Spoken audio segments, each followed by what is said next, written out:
Are your videos looking a little off? Let's fix that by mastering white balance on your Nikon Z30. First, power on your Z30 and switch to video mode. Using the mode dial white balance settings are crucial for achieving accurate colors, and the Z30 offers several options to get it right. Tap the I button on the back of your camera. This brings up the quick settings menu.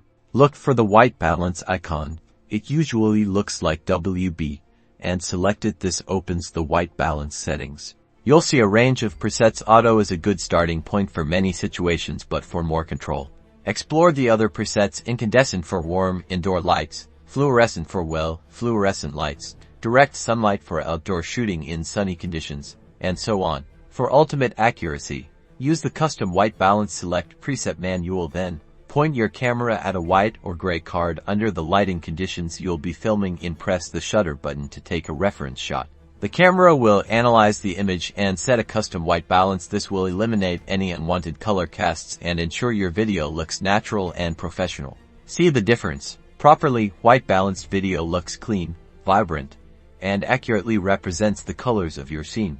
Now go out there and create stunning, color-accurate videos with your Nikon Z30. Remember to experiment with different white balance settings to find what works best for each scene.